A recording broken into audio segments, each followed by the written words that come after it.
বিসমিল্লাহির রহমানির রহিম। আসসালামু আলাইকুম ওয়া রাহমাতুল্লাহ।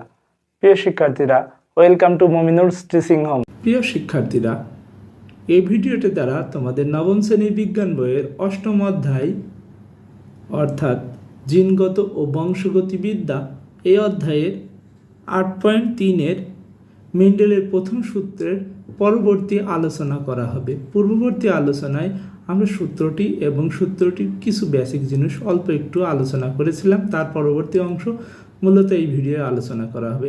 এটি দ্বিতীয় পর্ব।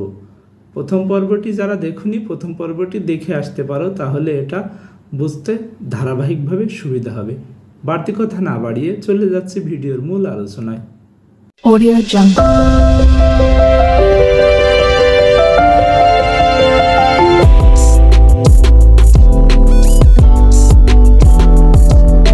বিশুদ্ধ লম্বা ক্যাপিটাল দুইটা বড় হাতের টি মটরশুঁটি গাছের সঙ্গে অপর একটি বিশুদ্ধ খাটো মটরশুঁটি, যেটা আমরা ধরে নিয়েছিলাম দুইটা স্মল টি সংকরণ ঘটালে দুটি গাছের পরাগায়নের সময় লম্বা গাছের টি অ্যালিল খাটো গাছের ছোট টি অ্যালিলকে সঙ্গে যুক্ত হয়ে অপত্য গাছের অ্যালিল দুটি, একটা বড় হাতের এবং একটা ছোট হাতের টি এবং আর কিছু হওয়া সম্ভব নয়।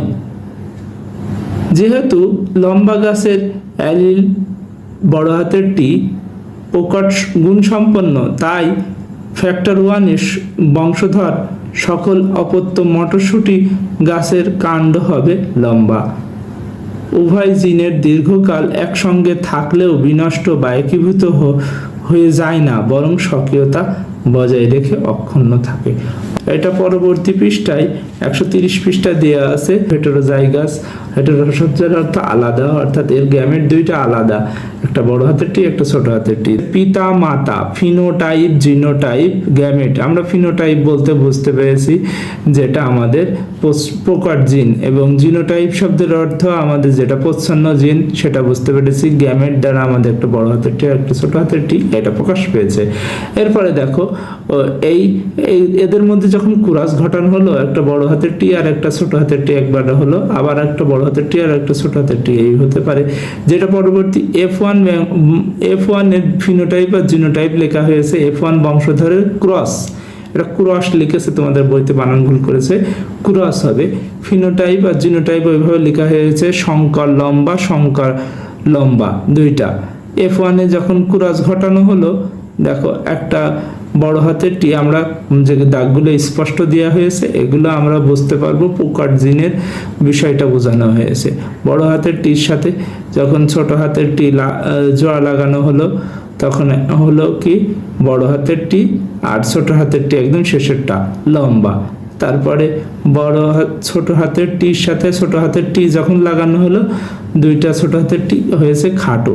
তারপরে দেখো বড় হাতের টি একটা আর ছোট হাতের টি একটা নিয়ে হলো কি বড় হাতের টি ছোট হাতের টি, যেটা লম্বা, এবং দুইটা বড় হাতের টি একসাথে যুক্ত হয়ে লম্বা আকার ধারণ করেছে। এটা তোমাদের বুঝতে একটু কনফিউশন আসতে পারে, কথাটা ক্লিয়ার করি। যখনই দেখবে বড় হাতের টির উপস্থিতি থাকবে, সেখানে প্রচ্ছন্ন জিনের প্রকাশ হবে না। প্রচ্ছন্ন জিন তখনই প্রকাশ পাবে যখন সবই প্রচ্ছন্ন জিন থাকে তার ভিতরে। কথাটা ক্লিয়ার? মানে বড় হাতের অক্ষর দেখলে বা আমাদের যেখানে প্রকট জিন থাকবে, প্রকট জিনই প্রাধান্য পায়, প্রচ্ছন্ন জিন নাকচ হয়ে যায় তার কাছে। F1 প্রজন্মের গাছগুলো নিজেদের ভেতর পরাগায়ন হলে F2 প্রজন্মের সম্ভাব্য জিনোটাইপগুলো হবে বড় হাতের টি দুইটা, বড় হাতের টি একটা ছোট হাতের টি, ছোট হাতের টি একটা বড় হাতের টি এবং দুইটা বড় হাতের টি। চিত্র 8.3 যেটা আমরা দেখে আসলাম। টি প্রকাট অ্যালিল হওয়ার কারণে বড় হাতের টি বড় হাতের টি একটা বড় হাতের টি একটা ছোট হাতের টি একটা ছোট হাতের টি একটা বড় হাতের টি গাছগুলো হবে লম্বা, এবং ছোট হাতের টি দুইটা গাছটি হবে খাটো। অর্থাৎ যেখানে দেখো দুইটা ছোট হাতের টি থাকে, এখানে শুধু প্রচ্ছন্ন জিনগুলোই প্রকাশ পায়। এরপরে বলা হচ্ছে, অন্যভাবে বলা যায় প্রকাশিত বৈশিষ্ট্য বা ফিনোটাইপ ভিত্তিতে F2 প্রজন্মের মাঝে লম্বা এবং খাটো গাছের অনুপাত হবে 3:1। অর্থাৎ প্রকট বৈশিষ্ট্য 3টা প্রকাশ পাবে, প্রচ্ছন্ন বৈশিষ্ট্য একটা প্রকাশ পাবে। F2 প্রজন্মের সদস্যের জিনোটাইপ বিশ্লেষণ করলে দেখা যায় যে 3টি প্রকট লক্ষ্যধারী লম্বা গাছের মধ্যে একটি হোমোজাইগাস, দুইটা বড় হাতের টি, বাকি দুইটা হেটেরোজাইগাস, একটা বড় হাতের টি একটা ছোট হাতের টি। যে লক্ষণটি ছোট হাতের টি প্রজন্ম F1 প্রজন্মে হোমোজাইগাসটি বড় হাতের দুইটা টি এবং F1 প্রজন্মে অনুপস্থিত ছিল, সেটিও F2 প্রজন্মে ফিরে এসেছে। এ থেকে প্রমাণ হয় যে F1 প্রজন্মে টি ও ছোট হাতের টি একসঙ্গে থাকলে পরস্পরের স্বকীয়তা বিনষ্ট হয়নি, শুধু গ্যামেট সৃষ্টির সময় পৃথক হয়ে গেছে।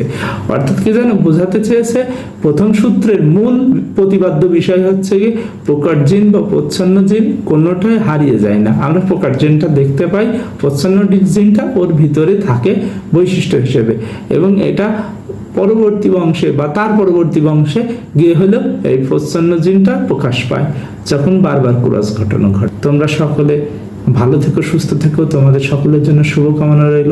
আসসালামু আলাইকুম ওয়া রাহমাতুল্লাহি ওয়া বারাকাতুহু।